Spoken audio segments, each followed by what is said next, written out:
Pendant des décennies, une histoire a circulé dans des livres de conspiration, des forums Internet et des documentaires sensationnalistes. Selon cette version, Adolf Hitler ne serait pas mort dans son bunker le 30 avril 1945. Il aurait fui. Il serait monté à bord d'un sous-marin, aurait traversé l'Atlantique Sud et aurait disparu dans les entrailles glacées de l'Antarctique où les nazis auraient construit en secret une base souterraine colossale, chauffée géothermiquement, dotée de hangars pour des appareils expérimentaux et de quais pour sous-marins. Une forteresse imprenable appelée Nouvelle Berchtesgaden, cachée sous les montagnes Mühlig-Hoffmann, attendant le moment de la résurgence du Reich. L'histoire a tous les ingrédients du mythe parfait, secret d'État, technologie mystérieuse, le plus grand méchant de l'histoire échappant à la justice. L'origine traçable de ce récit a un nom et une date. Le 16 juillet 1945, à peine 6 semaines après la reddition allemande, le journal argentin La Crítica publia un article signé par Ladislas Szabó, un exilé hongrois résidant à Buenos Aires. Il y affirmait que le sous-marin U-530, qui venait d'arriver au port de Mar del Plata sans préavis, avait transporté Hitler et d'autres dignitaires nazis en Antarctique. L'histoire fut reprise le lendemain dans le Toronto Daily Star sous le titre « Hitler est dans les glaces de l'Antarctique ». Szabó développa le récit dans un livre publié en 1947 intitulé « Hitler est vivant », dans lequel il décrivait une base secrète construite depuis 1938 sur ordre de l'amiral Karl Dönitz. Ce que Szabó inventa, d'autres le répétèrent, l'élargirent et l'ornèrent pendant des décennies. Des tunnels creusés dans la roche solide, des lacs souterrains, des soucoupes volantes nazies, défendant le périmètre de la base contre l'opération américaine High Jump de 1946 à 1947. Chaque version prenait la précédente comme source, construisant un château de cartes sur un mensonge originel. Ce qui est réel, ce que les archives historiques et les recherches scientifiques documentent avec précision, est une autre histoire. Moins fantastique, mais à bien des égards beaucoup plus intéressante. En janvier 1939, l'Allemagne envoya une expédition secrète vers le territoire antarctique connu sous le nom de Terre de la Reine Maude. Elle avait des objectifs concrets, économiques et stratégiques. Ces résultats furent réels et documentés, et ce qui se produisit ensuite, entre 1939 et 1945, avec la guerre en toile de fond, est une histoire de géopolitique polaire qui mérite d'être racontée avec rigueur.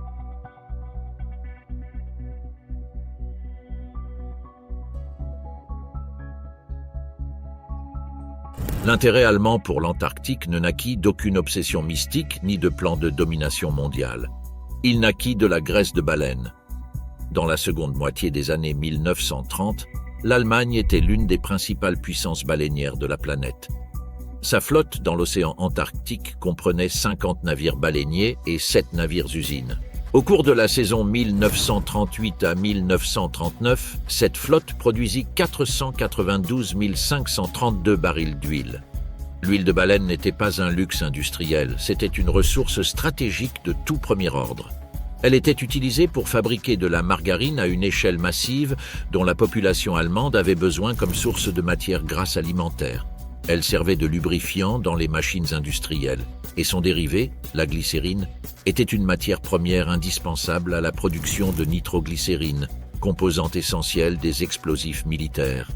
Dans une économie orientée vers la guerre, interrompre ce flux revenait à frapper simultanément l'approvisionnement alimentaire de la population civile et la capacité militaire de l'armée. Le plan quadriennal d'Hermann Göring, approuvé en septembre 1936 et conçu pour rendre l'Allemagne autosuffisante en matières premières avant le conflit que Hitler considérait comme inévitable dans un délai de 4 ans, dépendait en partie critique du maintien ininterrompu de cet approvisionnement en huile animale. Göring était conscient qu'une guerre impliquait des blocus navals et que toute ressource que l'Allemagne ne pouvait ni produire ni garantir à l'intérieur de ses frontières deviendrait un talon d'Achille stratégique. L'huile de baleine était l'une de ces ressources. Elle ne pouvait pas être produite à l'intérieur du Reich. Elle ne pouvait être obtenue que dans les océans australes. Le problème était que les eaux où opérait la flotte allemande n'appartenaient pas à l'Allemagne. La flotte baleinière travaillait au large de ce que les Norvégiens appelaient la Terre de la Reine Maude, une région que des expéditions norvégiennes avaient partiellement explorée depuis la côte au cours des décennies précédentes. Lars Christensen, armateur norvégien et financeur de plusieurs expéditions antarctiques, avait envoyé des navires à ces latitudes en 1927, 1928 à 1929, 1930 à 1931, 1933 à 1934 et 1936 à 1937, accumulant une connaissance côtière considérable. La Norvège n'avait pas encore formalisé sa revendication territoriale par proclamation royale. Cette étape interviendrait en janvier 1939. Mais ses intérêts dans la zone étaient clairs, largement reconnus dans les milieux diplomatiques et scientifiques internationaux, et sa flotte baleinière dominait ces eaux depuis des décennies. La Grande-Bretagne, pour sa part, contrôlait de vastes zones de l'Atlantique Sud par l'intermédiaire du système des dépendances des îles Falkland, dont l'existence juridique remontait au letter patent de 1908, modifié en 1917. En vertu de cette structure coloniale, Londres exigeait le paiement de concessions de pêche de toute nation, souhaitant opérer dans les zones placées sous sa juridiction. L'Allemagne payait déjà ses concessions dans l'Atlantique Sud. Berlin interprétait cette situation comme une forme de dépendance économique inacceptable dans un contexte de tensions croissantes et ne voulait pas se retrouver dans la même position en Antarctique si le territoire fréquenté par ces baleiniers venait à être officiellement revendiqué par une puissance. La leçon était claire. Qui ne plante pas son drapeau paie des concessions. Dans ce contexte, au cours des années 1937 et 1938, de hauts fonctionnaires du gouvernement allemand commencèrent à explorer la possibilité d'envoyer une expédition secrète dans le secteur antarctique utilisé par la flotte baleinière. L'idée fut présentée à Göring qui l'approuva dans le cadre du plan quadriennal. Le mandat officiel prévoyait 2 objectifs publiquement reconnus et un objectif réservé. Les premiers, poursuivre la tradition scientifique allemande d'exploration polaire initiée par Erich von Drygalski, qui avait exploré les côtes antarctiques autour de 90 degrés, et lors de l'expédition du Gauss de 1901 à 1903, et par Wilhelm Filchner, qui avait navigué dans la mer de Weddell en 1911 à 1912. Le second objectif déclaré était la prospection d'un emplacement approprié pour une base de soutien à la flotte baleinière. L'objectif réservé, selon l'historienne Cornelia Ludek, qui a étudié en profondeur les archives allemandes de l'expédition, était d'évaluer les opportunités stratégiques que le continent austral pourrait offrir, notamment les performances des aéronefs dans des conditions de température extrêmes. Cette connaissance, comme Göring lui-même le savait, pourrait s'avérer précieuse lorsque l'Allemagne engagerait des opérations militaires dans des hivers rigoureux. La planification technique de l'expédition fut confiée à la Kriegsmarine, bien que le caractère officiel du projet fût en grande partie civil. Le navire choisi fut le MS Schwabenland, propriété de la compagnie aérienne Lufthansa et habituellement utilisé sur les routes de courrier aérien transatlantique entre l'Europe et l'Amérique du Sud, où il servait de station flottante de ravitaillement pour hydravions. C'était un navire de 8000 tonnes équipé de catapultes pour lancer des hydravions, de grues pour les récupérer de l'eau, ainsi que d'ateliers complets de maintenance et de ravitaillement. Son infrastructure le rendait idéal pour transporter et exploiter des aéronefs dans des eaux éloignées et il avait été conçu précisément à cette fin. Les équipages de vol et de maintenance seraient du personnel civil de Lufthansa et non des aviateurs militaires. La destination de l'expédition, la région entre les côtes de la terre de la Reine Maude et l'intérieur du continent, n'avait pas été choisie au hasard. C'était exactement la zone où opérait la flotte baleinière allemande. Otto Kroll, le baleinier expérimenté intégré à l'expédition comme pilote des glaces, connaissait ces eaux pour les avoir naviguées au cours de plusieurs saisons précédentes.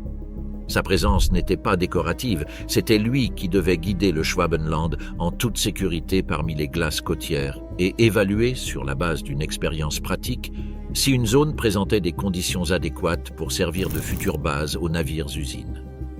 Le nom choisi pour le territoire que l'Allemagne espérait revendiquer fut Neuschwabenland.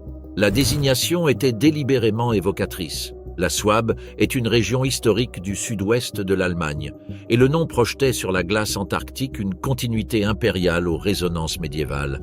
Mais l'opération était bien plus pragmatique que poétique. Le gouvernement de Berlin avait besoin d'huile de baleine pour nourrir sa population et fabriquer des explosifs. Et si, pour assurer cet approvisionnement, il fallait cartographier un territoire inconnu, larguer des drapeaux à croix gammées depuis des aéronefs et revendiquer la souveraineté sur des millions de kilomètres carrés de glace perpétuelle, c'est exactement ce qui serait fait. L'expédition fut maintenue secrète pendant sa préparation. Les préparatifs dans le port de Hambourg furent discrets et le départ du Schwabenland le 17 décembre 1938 ne fut pas annoncé publiquement. Le gouvernement allemand espérait présenter au monde un fait accompli, un territoire découvert, cartographié et revendiqué avant qu'aucune autre puissance n'ait l'occasion de réagir. Cette logique, cependant, ne fonctionnerait pas tout à fait comme prévu.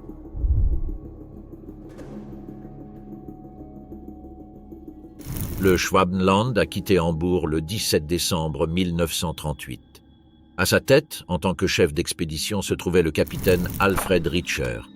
Ritscher n'était pas un militaire au sens conventionnel. Bien qu'il fasse partie du personnel de la Kriegsmarine en qualité civile, sa véritable carrière était celle d'explorateur et d'aviateur. Il avait participé à des expéditions polaires dans l'Arctique, était un marin expérimenté et un pilote certifié. Sa réputation dans les cercles allemands d'exploration polaire était solide, et cette compétence technique, et non un quelconque grade militaire, lui a valu le commandement. La décision de confier Ritscher reflétait la véritable nature de la mission. Il ne s'agissait pas d'une opération militaire secrète, mais d'une expédition de reconnaissance scientifique et économique nécessitant des connaissances spécifiques en navigation polaire et en opérations aériennes dans des conditions extrêmes.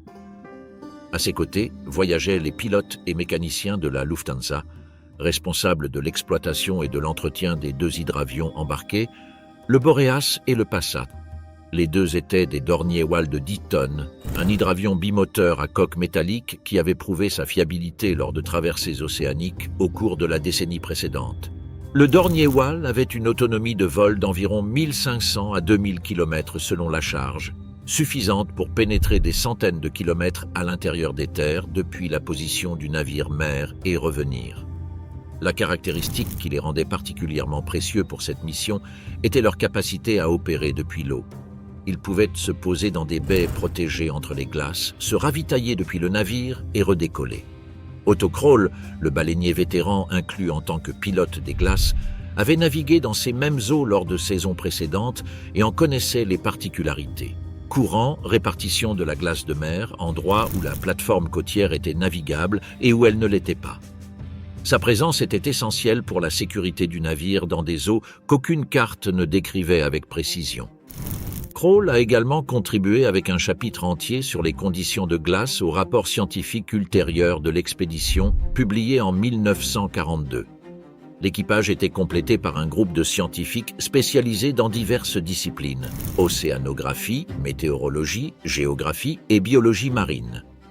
Le voyage de Hambourg à la zone d'opération a duré environ 1 mois. Le Schwabenland a atteint les eaux devant la terre de la Reine Maude le 19 janvier 1939 et est resté actif jusqu'au 15 février. 26 jours d'opération effective. Pendant cette période, le temps n'a pas été uniformément favorable. Les jours de beau temps étaient ceux où les vols pouvaient être effectués, et les vols constituaient la raison d'être de l'expédition. Pendant que le navire avançait le long de la bande côtière en effectuant des sondages bathymétriques et en prélevant des échantillons du fond marin et de l'eau, le Boreas et le Passat décollaient depuis le catapultage du Schwabenland, pénétraient à l'intérieur des terres et photographiaient le territoire depuis les airs à l'aide d'appareils photo obliques réglables montés sur le fuselage. C'était la première fois dans l'histoire qu'une expédition réalisait une couverture photographique aérienne systématique de ce secteur antarctique. La méthodologie était la même que celle utilisée pour la photogrammétrie aérienne continentale, vol parallèle avec un chevauchement suffisant des images pour produire, en théorie, des cartes stéréoscopiques du relief. Les avions ont survolé une bande comprise entre 69 degrés sud et 74 degrés sud de latitude et entre 5 degrés ouest et 18 degrés est de longitude, couvrant, grâce à la photographie aérienne oblique, une superficie estimée à 250 000 km². L'absence de points de référence terrestres vérifiés, ce que les cartographes appellent le « ground truth », c'est-à-dire des mesures effectuées sur le terrain permettant de calibrer les photographies aériennes, fut le principal défaut technique de l'opération. Sans ces points d'ancrage, la transformation des images aériennes en cartes précises introduisait des erreurs cumulatives significatives. On s'en est rendu compte plus tard, lorsque l'expédition norvégienne-britannique-suédoise de 1949 à 1952 a pu prendre des mesures sur le terrain dans la même région, que les cartes de Richter situaient certains sommets jusqu'à 50 km de leur position réelle et les montraient jusqu'à 1000 mètres plus haut qu'ils ne l'étaient réellement. Les cartes ont été corrigées au milieu des années 1950 avec ces données de terrain et revues à nouveau dans les années 1980 par le cartographe K. Brunk, qui a comparé les photographies originales de l'expédition avec des images satellites Landsat pour reconstruire avec précision les trajectoires de vol des avions. Ce que les pilotes ont découvert en survolant l'intérieur a changé la carte du continent. Les Norvégiens, qui avaient exploré la ligne côtière depuis la mer lors de l'expédition Norvégia de 1929 et des campagnes ultérieures, ne connaissaient que la zone côtière et avaient aperçu, le 6 février 1937, la chaîne Sør-Rondane à environ 200 km à l'est de la zone explorée par l'expédition allemande. Mais l'intérieur le plus occidental, survolé par le Boréas et le Passa, était inconnu. Ce qu'ils ont trouvé là était une chaîne de montagnes de dimensions considérables.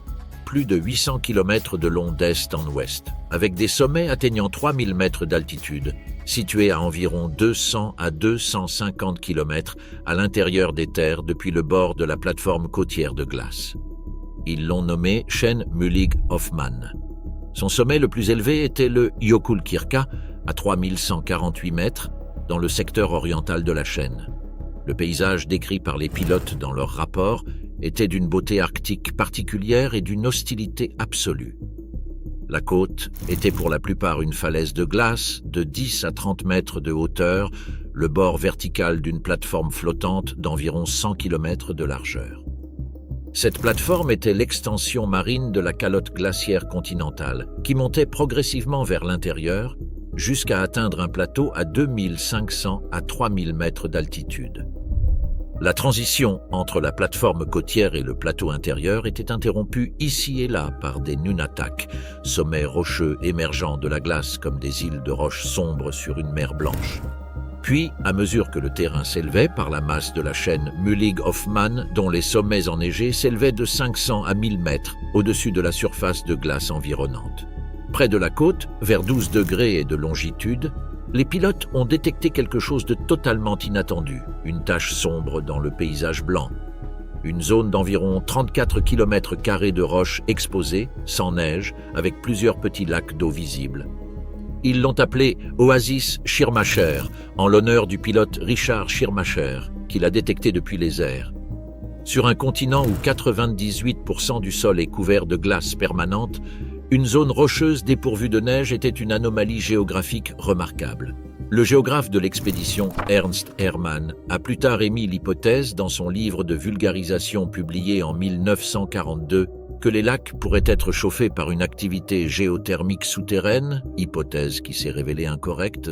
Les lacs sont simplement le résultat de la fonte estivale et de la rétention due à la topographie, mais elle eut des conséquences importantes dans la mythologie qui suivit. Seuls 3 débarquements ont été effectués pendant toute l'expédition, tous sur la plateforme côtière de glace.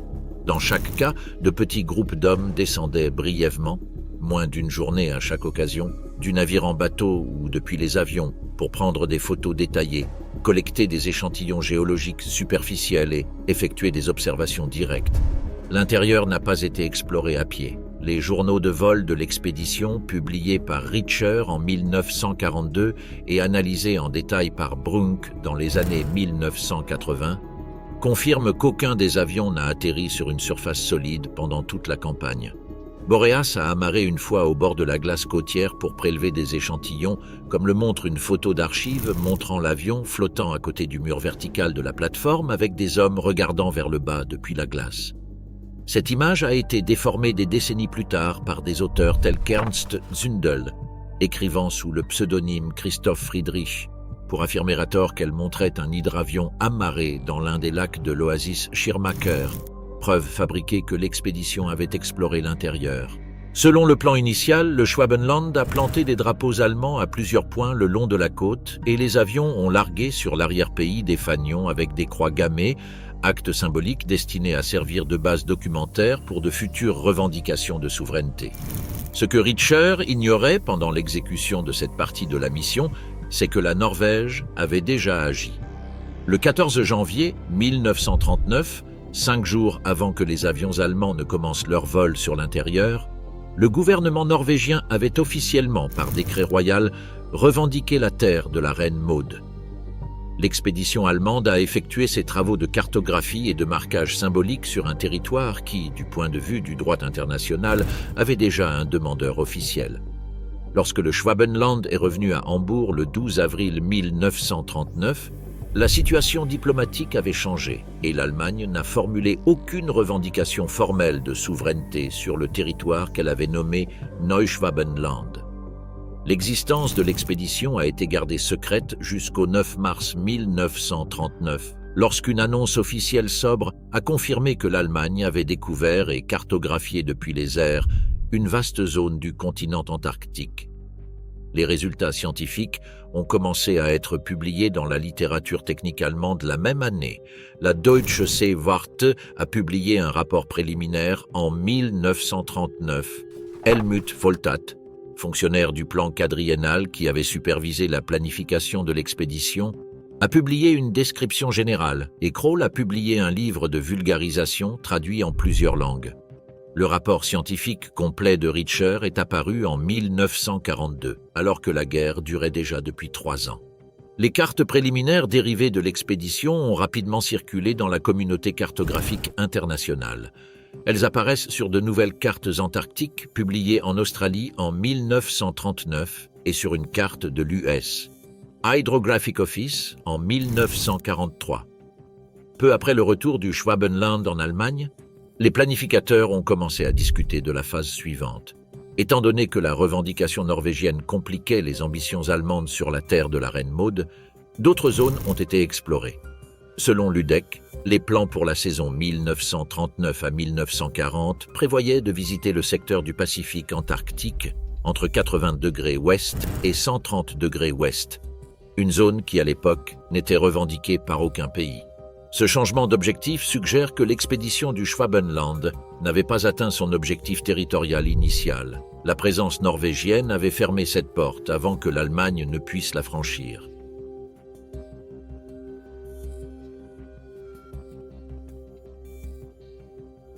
Alors que l'Allemagne abandonnait ses ambitions en Antarctique, la Grande-Bretagne prenait une décision stratégique dans la direction opposée. Le contexte géopolitique du secteur occidental de l'Antarctique en 1940 était un plateau à 3 joueurs avec des revendications superposées et aucun arbitre. La Grande-Bretagne maintenait depuis 1908 une revendication formelle sur le secteur compris entre les méridiens 20 degrés haut et 80 degrés haut, établi par lettre patent et amendé en 1917. Ce secteur incluait l'ensemble de la péninsule antarctique, les îles Shetland du Sud, les îles Orcades du Sud, les îles Sandwich du Sud et la Géorgie du Sud, regroupées sous le nom de dépendance des îles Falkland. La colonie la plus proche étant les îles Falkland elles-mêmes, à environ 1200 km au nord. L'Argentine avait commencé à présenter des revendications sur pratiquement le même secteur depuis 1925, en s'appuyant sur des arguments de continuité géographique avec son territoire patagonien et sur l'héritage des traités de la période coloniale espagnole. Le Chili a rejoint formellement en 1940, revendiquant le secteur compris entre les méridiens 53 degrés haut et 90 degrés haut, qui se superposaient aux revendications britanniques et argentines. Le problème pour la Grande-Bretagne n'était pas seulement juridique, il était opérationnel. Dans le droit international des revendications territoriales, surtout dans les territoires reculés sans population autochtone, le principe de l'occupation effective prenait de plus en plus de poids. Il ne suffisait pas de publier un décret à Londres, il fallait être physiquement présent, de manière continue et démontrable. L'Argentine le comprenait parfaitement et avait commencé à placer des marques de souveraineté à des points stratégiques du secteur contesté. Le 1er novembre 1942, une expédition argentine laissa des bornes et des plaques métalliques sur l'île Deception, le cratère volcanique partiellement inondé des îles Shetland du Sud qui abritait une baie naturelle protégée, l'une des rares dans toute l'Antarctique occidentale, avec des dépôts de charbon accumulés au fil de décennies d'activités baleinières norvégiennes et britanniques. La réponse britannique fut immédiate et décisive. Le 5 janvier 1943, le croiseur auxiliaire HMS Carnarvon Castle arriva sur l'île Deception, effaça les symboles de souveraineté argentin et hissa l'Union Jack. Il s'agissait d'un acte de souveraineté active, non d'une opération militaire conventionnelle, mais dans le contexte de la guerre, il avait des implications dépassant le protocole diplomatique.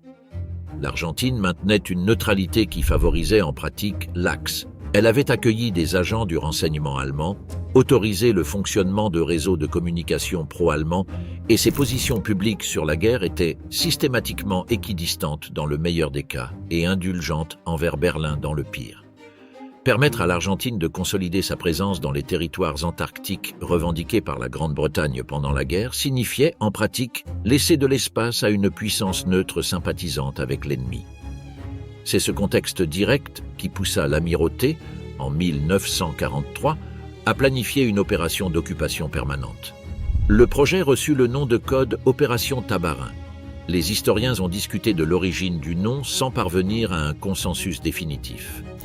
Vivian Fuchs, qui dirigea le British Antarctic Survey pendant des décennies et écrivit l'histoire officielle de l'opération en 1982, ne donne pas d'explication définitive.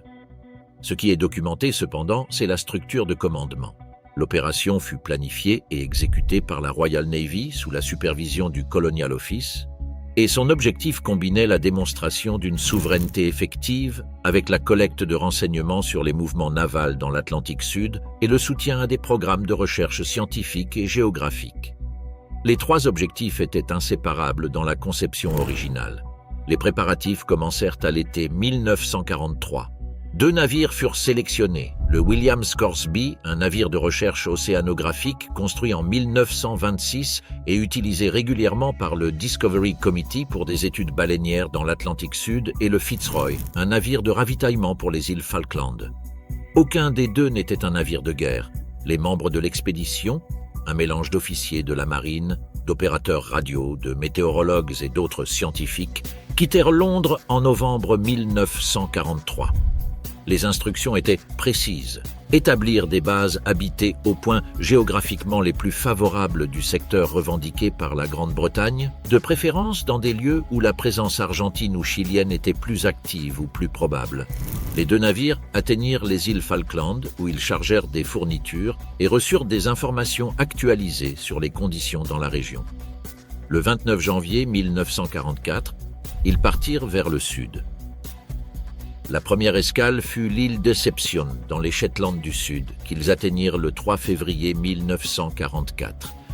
Deception était la cible naturelle, un point stratégique avec une baie intérieure accessible. Le cratère inondé appelé Puerto Foster par les baleiniers et avec le précédent de l'incident de souveraineté de l'année précédente. Là, ils établirent la base B, avec 5 hommes qui passeraient l'hiver austral de 1944. Le groupe comprenait un officier de marine, un météorologue, un géologue et des opérateurs radio. L'installation était petite, une série de constructions en bois préfabriquées avec une isolation insuffisante contre les vents qui balayaient l'île pendant les mois d'hiver, lorsque les températures pouvaient descendre en dessous de moins 20 degrés Celsius à l'intérieur du cratère. Depuis Deception, les navires prirent la direction de la baie Hope, à l'extrémité nord-est de la péninsule antarctique, où un 2e poste était prévu. Les conditions météorologiques l'empêchèrent. Des vents de force 10 et une visibilité nulle forcèrent à chercher une alternative. La solution fut Port Lockroy, une baie abritée sur la côte sud de l'île Vinke dans l'archipel Palmer, à l'ouest de la péninsule antarctique. La baie offrait des eaux relativement calmes, et à l'intérieur se trouvait la petite île Goudier, longue de seulement 500 mètres, où la base A fut établie le 11 février 1944. 9 hommes passèrent l'hiver là-bas. La base A à Port Lockroy devint l'installation la plus active de l'opération Tabarin, avec un programme continu d'observation météorologique, de recherches ionosphériques et de surveillance des communications navales.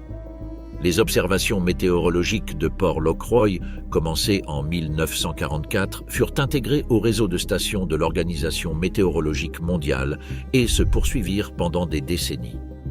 La base D à Hope Bay, qui n'avait pas pu être établie en 1944, fut finalement installée entre le 12 et le 28 février 1945. 13 hommes y passèrent l'hiver, la plus grande équipe de toutes les bases de l'opération Tabarin. Hope Bay avait une importance stratégique particulière. Elle était située à l'extrémité de la péninsule antarctique, géographiquement la plus proche de l'Argentine et du Chili, et sa position en faisait un nœud idéal pour les observations météorologiques de l'Atlantique Sud et pour la surveillance du trafic maritime pouvant circuler par le détroit de Drake. La taille de ces bases était modeste, presque austère. La base B sur l'île Deception comptait 5 personnes en 1944, 4 en 1945 et 4 en 1946. La base A à Port-Locroy abritait 9 personnes en 1944 et 4 lors des 2 années suivantes. La base D à Hope Bay commença avec 13 personnes en 1945 et en maintint 8 en 1946. Les hommes de ces bases vécurent dans des conditions combinant isolement extrême, aucun contact physique avec le monde extérieur pendant des mois, froid, humidité et travail continu. Leurs journaux et mémoires, certains publiés ultérieurement, décrivent des hivers presque totalement obscurs, des tempêtes bloquant les sorties pendant plusieurs jours consécutifs et une cohabitation forcée nécessitant une discipline personnelle considérable. Le lieutenant James, qui servit à la base A, publia en 1949 un livre intitulé « That Frozen Land » relatant ses expériences de ce premier hiver. Les activités de l'opération Tabarin étaient principalement scientifiques, bien que dans un but stratégique. Les opérateurs radio surveillaient les fréquences utilisées par les navires dans l'Atlantique Sud. Les météorologues effectuaient des observations systématiques transmises de manière chiffrée à Londres. Les géologues prélevaient des échantillons de roches et réalisaient des cartes du terrain lors des périodes de beau temps. Les résultats scientifiques furent jugés suffisamment précieux par le gouvernement britannique pour continuer le programme bien au-delà de la fin de la guerre. La géographie de toute cette activité est cruciale pour comprendre ce qui était réel et ce qui était inventé. Toutes les bases de l'opération Tabarin se trouvaient sur la péninsule antarctique et les îles environnantes, dans le secteur occidental du continent, à l'ouest de la mer de Weddell. La base la plus orientale, Base D à Hope Bay, se situait approximativement à 63 degrés sud et 57 degrés est. La terre de la Reine Maude commençait de l'autre côté de la mer de Weddell, à plus de 1000 km à l'est et au sud-est, dans un secteur complètement différent du continent, sous revendication norvégienne et en dehors de toute zone d'intérêt stratégique pour la souveraineté britannique. Il n'y avait aucune raison, logistique, diplomatique, stratégique ou scientifique, pour que la Grande-Bretagne y établisse une base. Les intérêts défendus par l'opération Tabarin étaient ceux des dépendances des îles Falkland et non ceux d'un secteur antarctique qui était territoire norvégien. En juillet 1945, 2 mois après la reddition allemande et alors que la guerre dans le Pacifique était encore en cours, l'opération Tabarin fut transférée de l'Amirauté au Colonial Office et devint une activité entièrement civile. La nouvelle organisation reçut le nom de Falkland Islands Dependency Survey, abrégé en FIDS. Le programme de travail ne changea pas fondamentalement, même base, même type de recherche, même schéma de rotations annuelles du personnel et des approvisionnements. Ce qui changea fut la structure administrative et le caractère légal de la présence. Ce n'était plus une opération navale de guerre, mais un programme scientifique colonial permanent. Le FIDS continua à créer de nouvelles bases dans les années suivantes. Base C à Cape Geddes en janvier 1946, Base E sur Stonington Island en février 1946, Base F sur Argentine Islands en janvier 1947, Base G à Admiralty Bay en janvier 1947 et Base H sur Sydney Island en mars 1947.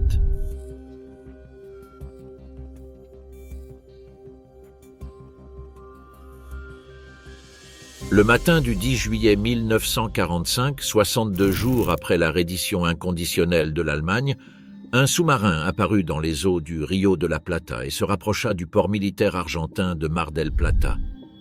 Personne ne l'attendait. Le lieutenant Otto Wermuth, commandant de l'U-530, avait détruit les documents de navigation du navire et tout le matériel militaire avant de demander l'entrée au port.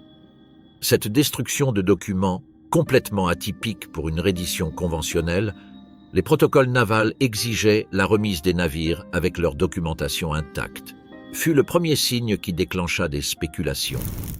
Wermuth arriva apparemment convaincu qu'il serait bien accueilli par les autorités argentines. L'Argentine avait déclaré la guerre à l'Allemagne seulement le 27 mars 1945, une semaine avant la mort du président Franklin Roosevelt à Warm Springs, Géorgie, et à peine 6 semaines avant la reddition allemande. C'était une déclaration de guerre tardive et politiquement calculée pour assurer une place aux Nations Unies et non un véritable changement de sympathie. Wermuth le savait probablement. L'U-530 était un sous-marin de type 9C/40, une variante à longue autonomie du projet réussi de type 9 de la Kriegsmarine. Son déplacement en surface était d'environ 1120 tonnes et submergé de 1545 tonnes. Il pouvait atteindre 19,2 nœuds en surface grâce à ses 2 moteurs diesel MAN de 2200 chevaux chacun et 7,3 nœuds immergés avec ses moteurs électriques. Son rayon d'action était de 22 150 km à 10 nœuds en surface, le rendant apte à des missions dans l'Atlantique Sud sans besoin de ravitaillement. Il était armé de 4 tubes lance-torpilles à l'avant et 2 à l'arrière et possédait un canon de pont de 105 mm. L'équipage standard comptait environ 54 hommes, bien que les variantes de la dernière phase de la guerre pouvaient avoir des effectifs légèrement différents. Selon les registres d'interrogatoire archivés à la NARA, l'U-530 partit de Kristiansand, sur la côte sud de la Norvège, le 3 mars 1945.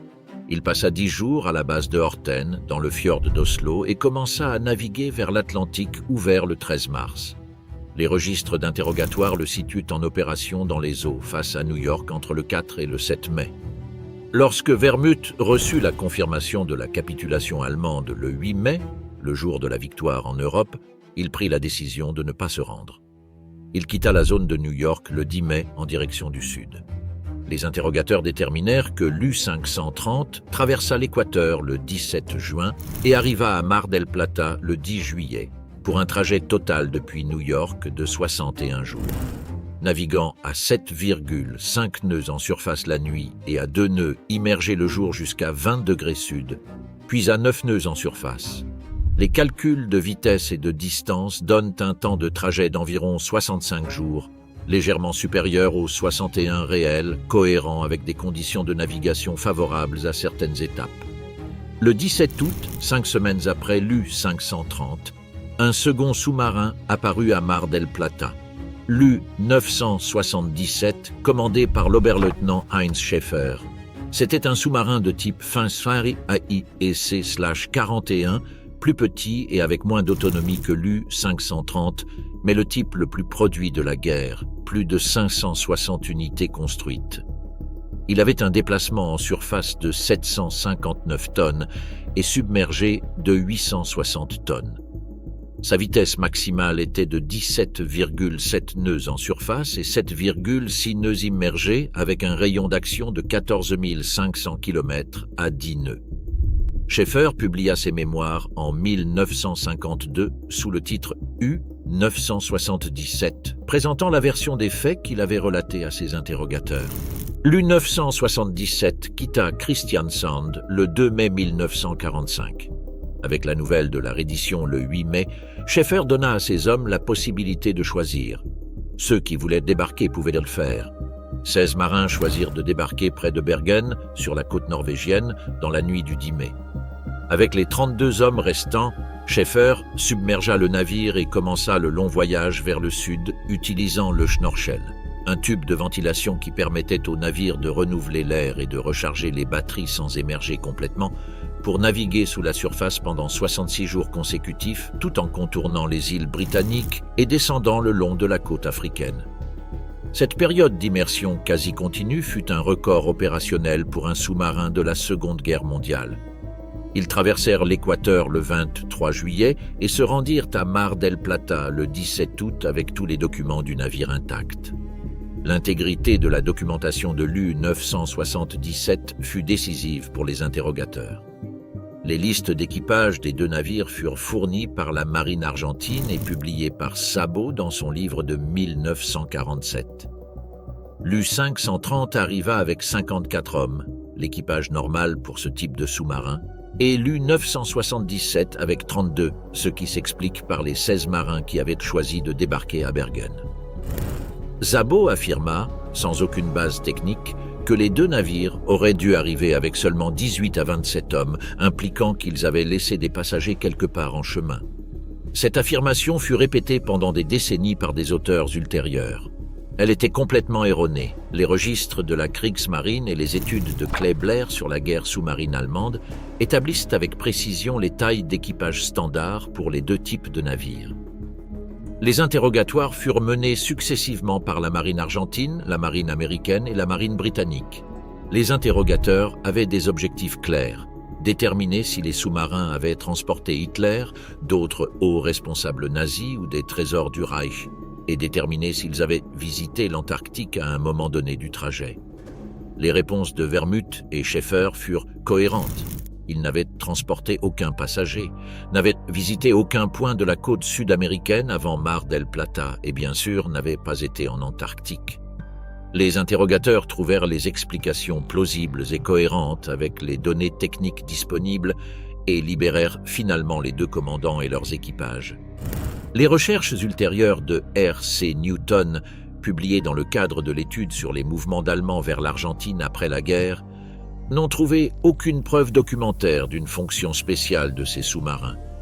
L'aspect physique le plus important pour évaluer la possibilité que l'un ou l'autre des sous-marins ait visité l'Antarctique est le calendrier.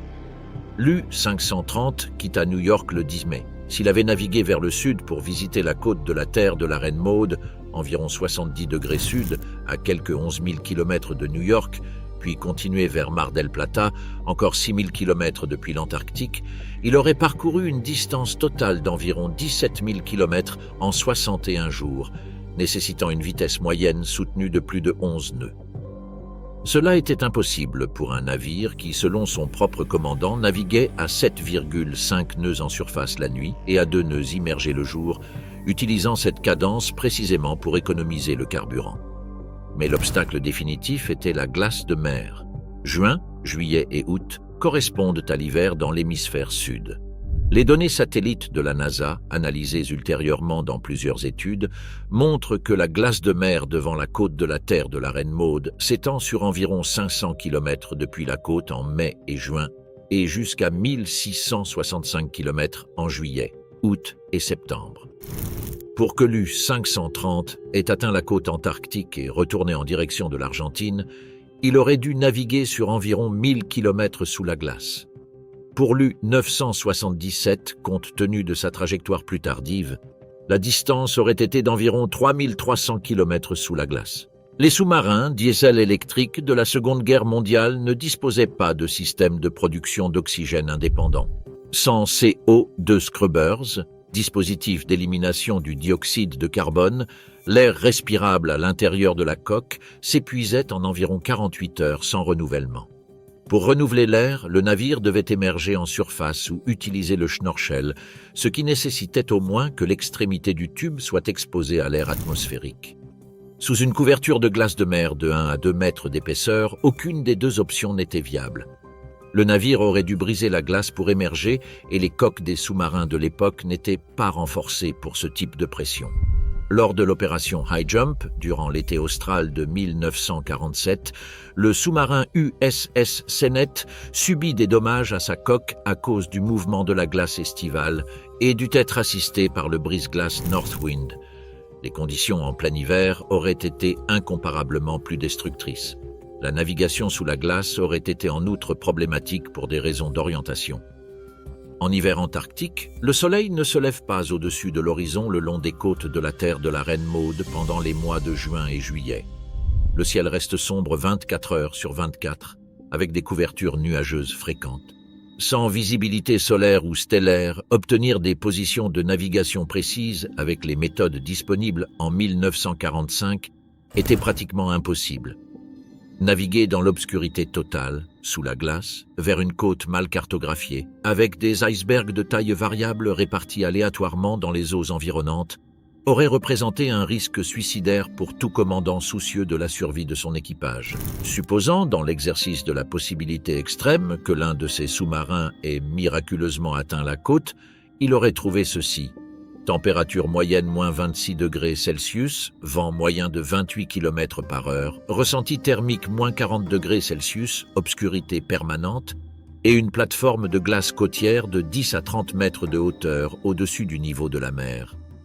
Un mur vertical de glace qui aurait rendu impossible le débarquement sans équipement spécialisé.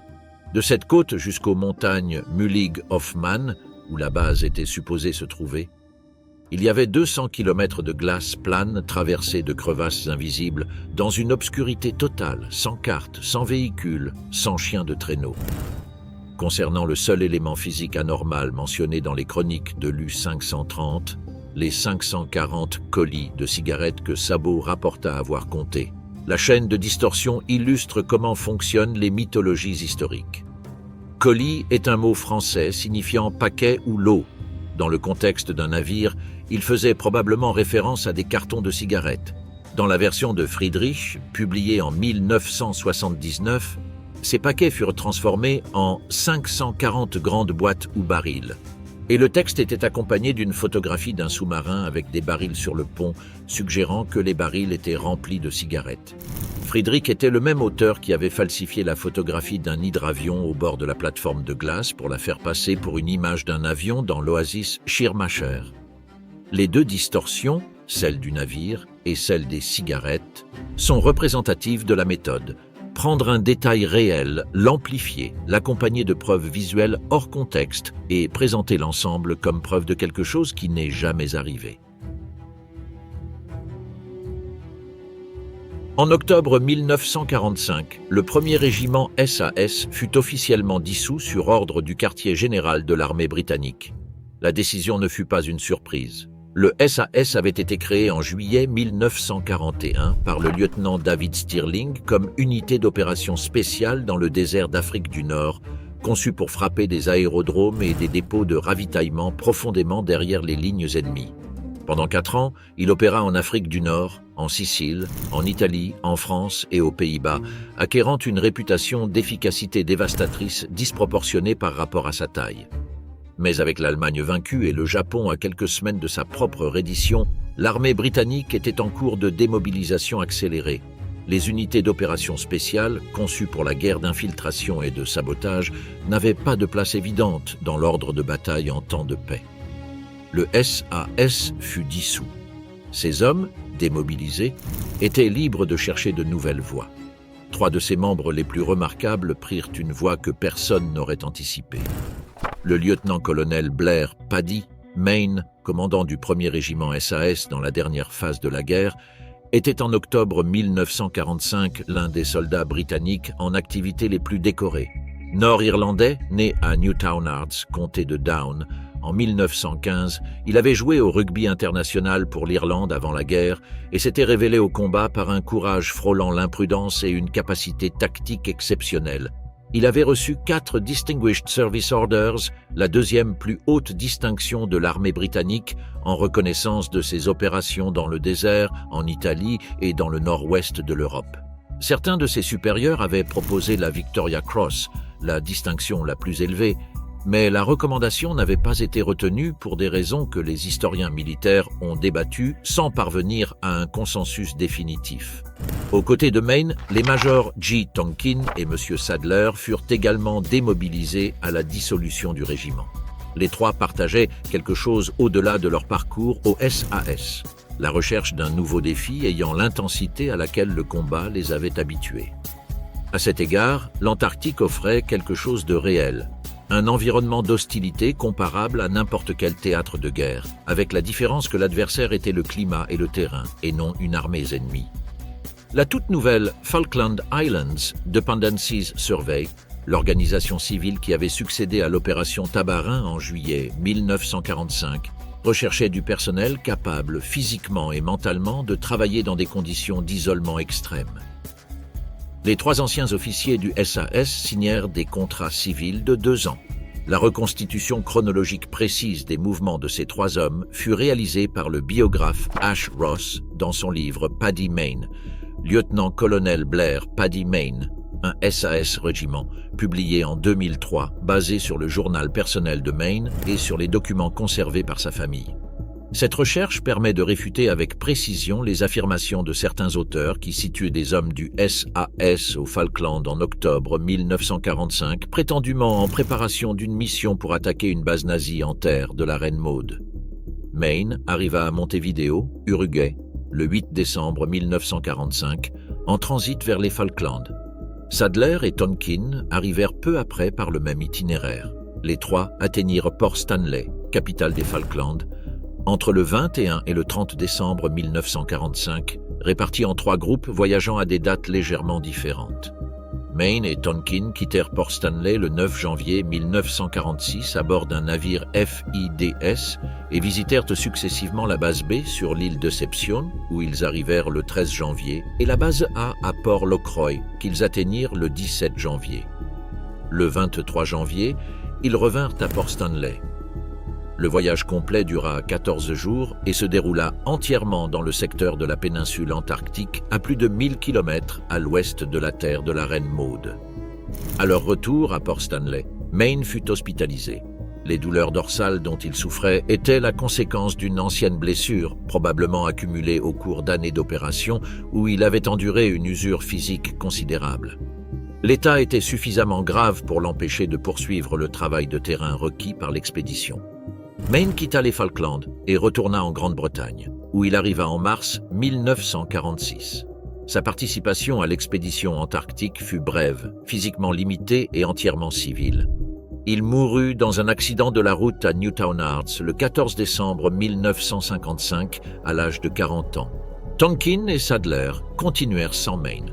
Sadler participa à l'établissement de la nouvelle base E sur Stonington Island, dans la baie Marguerite, sur la côte ouest de la péninsule antarctique, en février 1946. Stonington Island était une petite île d'un peu plus d'1 kilomètre de longueur située géographiquement de manière avantageuse pour explorer la péninsule vers le sud. La base fut construite avec des matériaux préfabriqués transportés depuis les Falklands et Sadler fit partie de l'équipe qui monta les structures dans les conditions de l'été austral 1946 avec des températures allant de -5 degrés Celsius à +5 degrés Celsius les meilleurs jours mais descendant rapidement à chaque front de mauvais temps. Sadler resta dans la zone pendant l'été austral 1947, effectuant des travaux géographiques et cartographiques sur le terrain. Sa contribution fut celle d'un explorateur civil et non celle d'un soldat en mission de combat. Il existe un détail chronologique qui rend impossible toute version de l'histoire impliquant le SAS dans une attaque contre une base allemande en décembre 1945. Le premier régiment SAS fut officiellement dissous en octobre 1945. Il ne fut reconstitué qu'en 1948 avec la création du 21e régiment SAS comme unité de réserve. Pendant cet intervalle de 3 ans, le SAS n'existait pas en tant qu'entité militaire. Ses anciens membres étaient des civils. Une opération militaire du SAS en Antarctique en décembre 1945 aurait nécessité que le régiment soit actif, que ses membres restent militaires et qu'une chaîne de commandement autorise et coordonne la mission. Aucune de ces conditions n'était remplie. Mayne, Tonkin et Sadler avaient signé des contrats civils. Ils ne portaient pas d'armes, ils n'avaient aucune mission de combat. Ils ne répondaient à aucune autorité militaire. La version qui place ces hommes dans une bataille de Noël contre les nazis en terre de la Reine Maude en 1945 exige en outre d'ignorer la géographie. Les bases de l'opération Tabarin et de son successeur FIDS se trouvaient toutes sur la péninsule antarctique.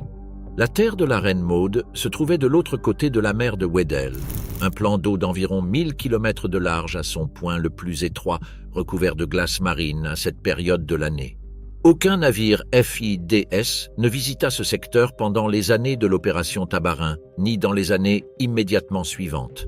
La région était sous revendication norvégienne et complètement en dehors de la zone d'intérêt stratégique ou scientifique de l'organisation britannique.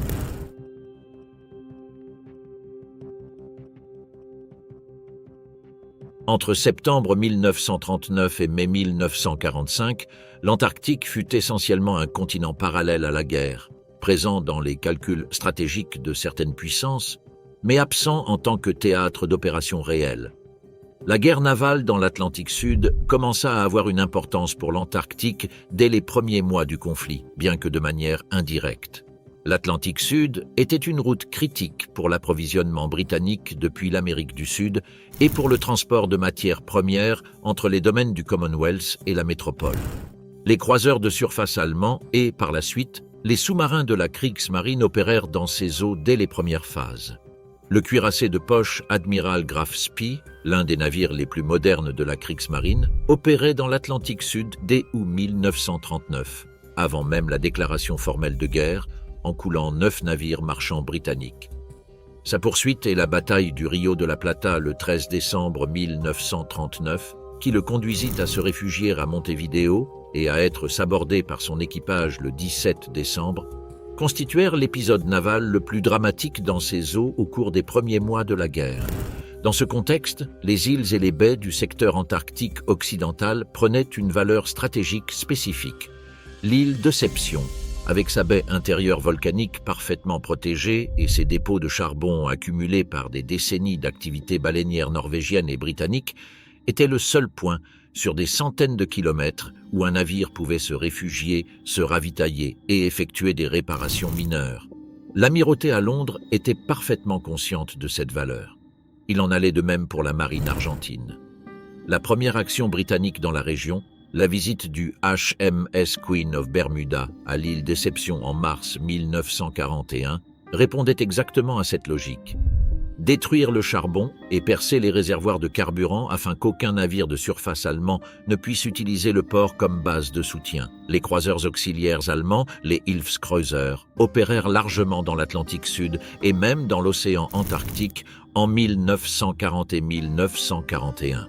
L'Atlantis, le Penguin et le Thor effectuèrent des incursions dans ces eaux, attaquant des navires marchands et, dans certains cas, des installations baleinières. Le Penguin, sous le commandement du capitaine zur See Ernst Felix Krüger, captura en janvier 1941 une flotte baleinière norvégienne entière opérant dans les eaux antarctiques, le navire-usine Ole Weger et 11 baleiniers, dans l'une des opérations de capture les plus lucratives de la guerre navale pour l'Allemagne. Le Penguin fut coulé par le croiseur britannique HMS Cornwall le 8 mai 1941. Ces croiseurs auxiliaires avaient besoin de points de ravitaillement et les eaux reculées de l'Atlantique Sud et de l'océan Indien étaient leur zone d'opération.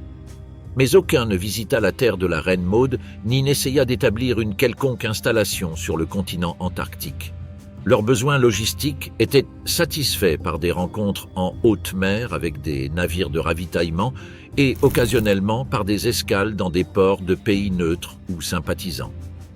Les sous-marins allemands commencèrent à opérer plus systématiquement dans l'Atlantique Sud à partir de 1942, lorsque le renforcement des défenses anti-sous-marines dans l'Atlantique Nord poussa la Kriegsmarine à chercher des routes et objectifs alternatifs. Les eaux devant les côtes du Brésil, de l'Argentine et du Cap de Bonne-Espérance devinrent des zones de patrouille pour les sous-marins à longue portée, principalement les types 9C et 9D. Entre 1942 et 1944, ces sous-marins coulèrent des dizaines de navires marchands dans l'Atlantique Sud. Leurs journaux de patrouille, conservés dans les archives allemandes, capturés et microfilmés par les Alliés, documentent avec précision leurs routes, positions, rencontres et consommation de carburant. Aucun de ces journaux ne montre de déviation vers les eaux antarctiques. L'impact de la guerre sur les activités baleinières fut total et immédiat. La flotte baleinière allemande, qui avait produit près de 500 000 barils d'huile lors de la saison 1938 à 1939, n'opéra aucune activité dans les années suivantes. Les navires usines et baleiniers furent reconvertis à des usages militaires ou marchands ou laissés inactifs. Il en fut de même pour les flottes baleinières d'autres pays. La chasse à la baleine en Antarctique disparut presque complètement pendant les années de guerre, à l'exception de quelques opérations norvégiennes très réduites lors des premières saisons. Les eaux antarctiques étaient essentiellement dépourvues d'activités humaines régulières durant ces années. L'activité scientifique en Antarctique n'était pas non plus inexistante pendant la guerre, bien qu'elle fût limitée. L'opération Tabarin, lancée en 1944, constituait la présence humaine la plus organisée et continue sur le continent durant cette période. Ces bases sur l'île Deception, Port Lockroy et Hope Bay effectuaient des observations météorologiques et ionosphériques ayant une valeur opérationnelle pour la guerre dans l'Atlantique. Les données météorologiques de l'Atlantique Sud étaient pertinentes pour prédire les conditions dans l'Atlantique Nord où se déroulait la bataille de l'Atlantique. Les observations ionosphériques de Port Lockroy contribuaient à la connaissance des conditions de propagation des communications radio dans l'hémisphère sud, informations avec des applications militaires directes pour les communications navales. Les bases de l'opération Tabarin fonctionnaient avec des ressources minimales. Le ravitaillement se faisait via des visites annuelles de navires apportant nourriture, carburant et courrier et revenant aux îles Malouines avec le personnel relevé. Les hivers constituaient des périodes d'isolement absolu, sans possibilité d'évacuation médicale ni de renfort en cas d'urgence. Les communications avec le monde extérieur dépendaient des appareils radio de chaque base, soumis aux interférences imposées par les conditions ionosphériques antarctiques sur les fréquences des ondes courtes. Les journaux des membres de l'expédition décrivent la vie dans ces bases avec un mélange d'admiration pour le paysage et de résignation face à la monotonie et au froid. Dans la terre de la Reine Maude, alors que tout cela se déroulait à 1000 km à l'ouest, aucun être humain n'était présent. Le territoire découvert et photographié par l'expédition Schwabenland en janvier et février 1939 reposait dans le silence antarctique, avec les montagnes Mullig-Hoffmann émergeant de la glace comme des arêtes de roches sombres contre le ciel. Les températures hivernales à ces altitudes descendaient jusqu'à moins 50 degrés Celsius. Les vents catabatiques, générés lorsque l'air froid et dense du plateau polaire descend vers la côte le long de la pente continentale, accélérant jusqu'à des vitesses de tempête, pouvaient dépasser 150 km/h dans les passages entre les montagnes. Dans ces conditions, toute installation humaine aurait nécessité un soutien logistique continu juste pour survivre à l'hiver. Sans cet effort, toute structure construite avec les moyens de 1939 aurait été détruite par le vent ou ensevelie sous la neige en quelques semaines. L'histoire de ce qui ne s'est pas passé dans la terre de la Reine Maude entre 1939 et 1945 a également une dimension scientifique vérifiable. La glace antarctique agit comme un archive de l'activité humaine. Les matériaux déposés dans l'atmosphère par les activités industrielles, les explosions nucléaires ou les combustions à grande échelle restent piégés dans les couches annuelles de neige qui s'accumulent sur le plateau et se compactent avec le temps en glace. Les carottes de glace extraites de cette plateforme permettent de reconstruire la composition de l'atmosphère à n'importe quel moment du passé avec une précision à l'année près. S'il y avait eu, entre 1939 et 1945, une activité industrielle dans la terre de la Reine Maude, comme le requiert la théorie de la base secrète, construction, machines, production d'électricité, chauffage, elle aurait laissé des traces chimiques détectables dans les carottes de glace ultérieurement prélevées par des expéditions scientifiques. Ces traces n'existent pas. La preuve la plus concrète de l'absence de toute installation allemande dans la région est fournie par l'expédition norvégienne-britannique-suédoise de 1949 à 1952. Cette expédition passa 2 hivers complets à la base Modheim, sur la côte occidentale de la terre de la Reine Maude, et effectua de vastes traversées vers l'intérieur avec des véhicules à chenilles. Ils couvrirent de larges zones de la plateforme de glace côtière et des contreforts de la chaîne montagneuse intérieure. Ils ne trouvèrent aucune trace de présence humaine antérieure. Les scientifiques suédois, norvégiens et britanniques, qui rédigèrent les rapports de l'expédition, publiés dans une série de volumes scientifiques par Oslo University Press, ne mentionnent aucune structure, équipement ou matériaux pouvant indiquer une activité humaine antérieure. S'il y avait eu une base allemande dans cette région, même petite, elle aurait laissé des preuves que toute expédition scientifique compétente aurait détectées.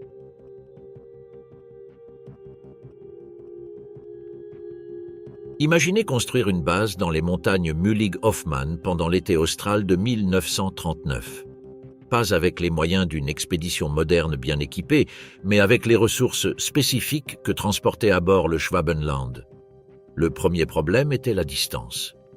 Le bord de la plateforme de glace côtière, le point le plus accessible depuis la mer, se trouvait à environ 200 km du front des montagnes Mullig-Hoffmann.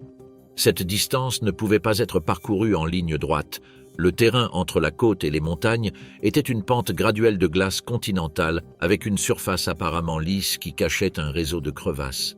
Les crevasses glaciaires sont des fractures dans la glace causées par les tensions mécaniques générées par le mouvement de la calotte glaciaire sur le substrat rocheux sous-jacent. Elles peuvent avoir une largeur de quelques centimètres à plusieurs mètres, une profondeur de dizaines de mètres et être couvertes de ponts de neige pouvant supporter le poids d'une personne jusqu'au moment où il cède. Traverser ce type de terrain nécessitait des techniques spécifiques de glaciologie sur le terrain, cordées, sondages avec bâton, routes préalablement reconnues. L'équipage du Schwabenland, composé principalement de marins et de techniciens de l'aviation sans formation en traversée glaciaire, ne possédait pas cette préparation. Roald Amundsen, le meilleur explorateur polaire de sa génération, avec un équipement parfaitement adapté au terrain antarctique, avançait environ 24 km par jour lors de ses meilleures journées pendant l'expédition au pôle Sud de 1910 à 1912, en comptant sur des dépôts de ravitaillement préalablement placés le long du parcours. Sans ces dépôts, la vitesse de progression aurait été moindre, car chaque charge aurait dû être transportée en entier depuis le point de départ. Pour des hommes sans expérience de traîneau sur glace, la vitesse de progression sur un terrain crevassé aurait été substantiellement inférieure. À rythme modéré et sans incident, le trajet de 200 km vers les montagnes aurait pris au moins 10 jours aller et 10 jours retour. Cela consomme 20 des 26 jours totaux d'opération de l'expédition, laissant moins d'une semaine pour construire quelque chose dans les montagnes, en supposant que tous les hommes disponibles se consacrent exclusivement à cette tâche dès le premier jour. Mais il y a un élément préalable qui rend ce calcul encore plus restrictif, la cartographie. Avant le premier vol de reconnaissance, le 20 janvier 1939, personne ne savait que la chaîne des Mullig-Hoffmann existait. L'expédition était, par définition, un voyage de découverte. Les pilotes traçaient la carte en volant. Sans carte de l'intérieur, il n'est pas possible de planifier une route d'approvisionnement vers un point spécifique, car ce point spécifique n'avait pas encore été identifié. La décision de l'emplacement de la construction d'une base exige de savoir d'abord ce qui se trouve à cet endroit, et cela ne pouvait être connu qu'après que les avions aient survolé et photographié le territoire. La planification de la construction aurait dû attendre que la cartographie soit suffisamment avancée, réduisant encore le temps disponible. L'expédition norvégienne-britannique-suédoise de 1949 à 1952 offre le meilleur point de comparaison disponible. Elle est arrivée sur la côte de la terre de la Reine Maud avec des véhicules à chenilles conçus spécifiquement pour opérer sur neige et glace, les fameux Weasels, véhicules légers avec chenilles en caoutchouc large qui répartissaient leur poids sur une plus grande surface, réduisant la pression sur le sol et permettant d'opérer sur de la glace fragile ou crevassée. Avec ces véhicules, l'expédition a mis 18 jours pour construire le premier chalet de leur base Modheim. Pas une base opérationnelle complète, un chalet. Un espace habitable où les hommes pouvaient survivre à l'hiver. Le Schwabenland ne transportait pas de véhicules à chenilles. Il ne transportait pas de chiens de traîneau.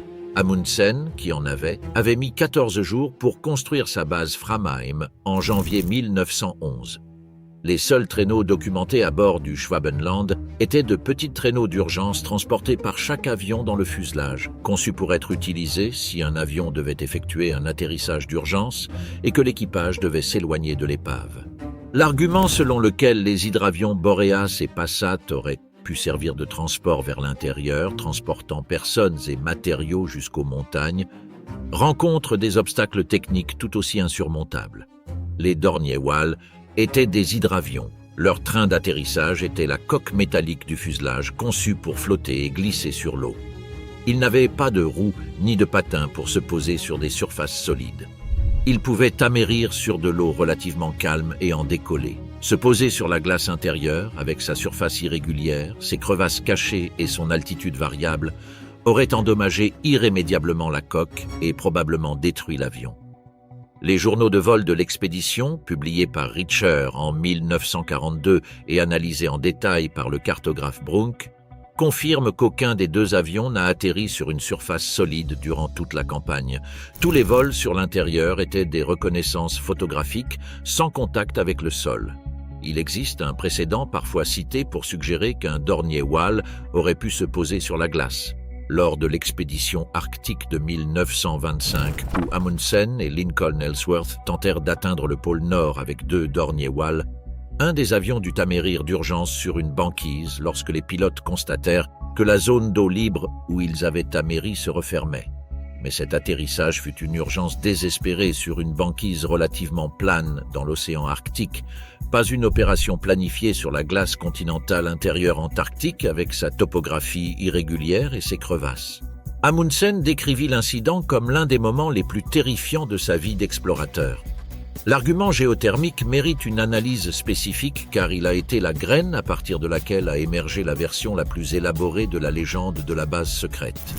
Ernst Hermann, géographe de l'expédition du Schwabenland, publia en 1942 un livre de vulgarisation intitulé Deutsche Forscher im Südpolarmeer, dans lequel il spéculait sur l'origine des lacs de l'oasis Schirmacher. Son hypothèse était que ces lacs, qui ne gelèrent pas en hiver malgré les températures extérieures, devaient être chauffés par une activité volcanique souterraine.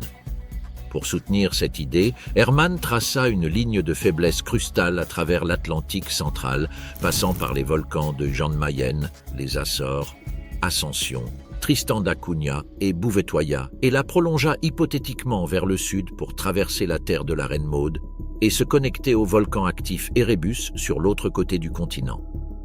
Hermann avait partiellement raison. Les volcans de l'Atlantique central sont effectivement alignés le long d'une fracture de la croûte océanique, la dorsale médio-atlantique, qui marque la frontière entre la plaque américaine et la plaque africaine et qui héberge une abondante activité volcanique et hydrothermale. Mais cette dorsale n'atteint pas la terre de la Reine Maude. Elle se termine en jonction en T avec d'autres systèmes de dorsales océaniques autour de 54 degrés sud, près de Bouvetoya. Plus au sud, il n'y a aucune continuation du système volcanique. La distance entre l'extrémité sud de la dorsale médio-atlantique et la côte de la terre de la Reine Maude est de plus de 1200 km d'océan sans aucune activité volcanique ou hydrothermale documentée. Les lacs de l'oasis Schirmacher ne sont pas chauffés géothermiquement. Des études ultérieures ont montré qu'ils se forment par la fonte estivale de la neige de surface et retiennent l'eau liquide grâce à la protection topographique des parois rocheuses entourant l'oasis, qui réduisent la vitesse du vent et permettent à la surface de l'eau d'atteindre des températures positives pendant les mois d'été. Les recherches géologiques menées dans la terre de la Reine Maude depuis l'époque de l'expédition norvégienne-britannique-suédoise jusqu'à aujourd'hui n'ont trouvé aucune preuve d'activité géothermique ou volcanique active dans la région.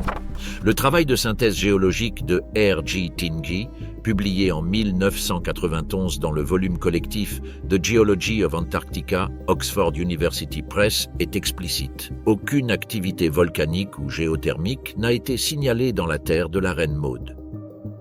Les volcans actifs de l'Antarctique, l'Erebus dans la mer de Ross et l'île Deception dans la péninsule antarctique, sont à des milliers de kilomètres de distance. L'idée de cavernes chauffées géothermiquement sous les montagnes Mullig-Hoffmann n'a aucun fondement dans la géologie du continent. Les lacs subglaciaires antarctiques, qui existent et font l'objet de recherches actives, fonctionnent de manière totalement différente de ce que propose la légende. Le lac Vostok, le plus connu d'entre eux, long de 250 km et large de 50 km, est situé sous près de 4 km de glace sur le plateau polaire. Il reste liquide grâce à la combinaison de la pression de la glace qui le recouvre, qui abaisse le point de congélation de l'eau, et de la chaleur géothermique qui remonte de l'intérieur de la Terre à travers le substrat rocheux. Il n'y a pas d'espace aérien au-dessus de ces lacs. Ils sont entièrement remplis d'eau avec de la glace au-dessus et de la roche en dessous. Ce ne sont pas des cavernes habitables. Ce sont des dépressions dans la roche sous des couches de glace de plusieurs kilomètres d'épaisseur. Personne ne pourrait y vivre même s'il y avait accès. Les preuves accumulées par plus d'1 millier de scientifiques ayant visité la terre de la Reine Maude depuis l'expédition norvégienne britannique-suédoise constituent la réfutation la plus convaincante de l'existence de toute installation secrète dans cette région. Cette expédition a couvert de vastes zones de l'intérieur avec ses véhicules à chenilles. Les expéditions de l'année géophysique internationale 1957 à 1958, avec des stations belges et norvégiennes dans la région, ont effectué des vols systématiques de reconnaissance. Depuis lors, le trafic aérien au-dessus de la zone est continu et le territoire a été cartographié avec des images Landsat à résolution métrique. À l'intérieur de l'Antarctique, l'accumulation de neige est faible dans les zones montagneuses car le vent empêche la neige de se déposer sur les surfaces exposées. Toute installation construite là n'aurait pas été enterrée et cachée par la neige.